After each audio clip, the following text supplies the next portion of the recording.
안녕하세요. 시민의 눈으로 언론의 짙은 화장을 지워내는 언소주 사설 탐정입니다.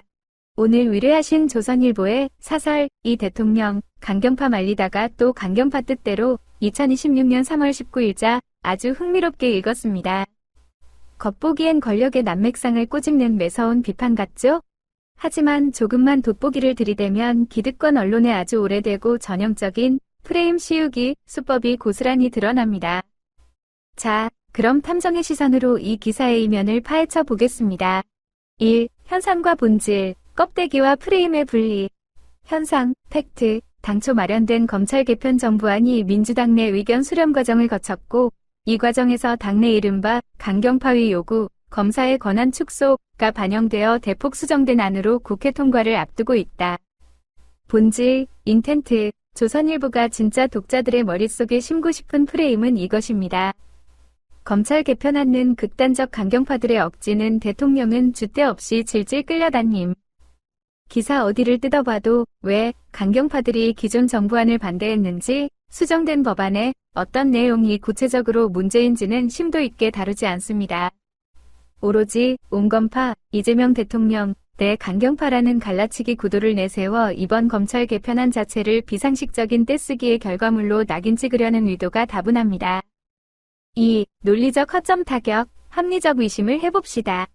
이건 좀 이상하지 않습니까? 사설에서는 이재명 대통령이 빈대 잡자고 초가삼간 태우면 안 된다며 강경파를 말렸다고 썼습니다. 그런데 후반부에 가면 그 조문 수정 작업을 청와대가 주도했다니 놀랍다라고 말합니다. 합리적으로 추론해보자면 청와대, 대통령실가 조문 수정을 주도했다면 이는 대통령이 강경파에게 일방적으로 백기를 든 게 아닙니다. 당정 간의 치열한 의견 조율 끝에 대통령이 정치적 결단과 타협을 내린 것으로 보는 게 맞지 않을까요? 정당 내에서 다양한 의견이 충돌하고 이를 바탕으로 법안을 수정하는 건 민주주의 정치의 아주 자연스러운 과정입니다. 그런데 보수 언론은 보수 정권이 밀어붙일 때는 결단력 있는 리더십이라 칭송하고, 진보 정권이 당내 의견을 수렴해 법안을 수정하면 꼭 강경파에 휘둘린다고 폄하하거든요. 자신의 논리적 모순조차 덮어버리는 전형적인 이중잣대입니다. 3. 역사, 사회적 맥락, 왜 하필 검찰 개편일까요? 맥락을 봐야 합니다.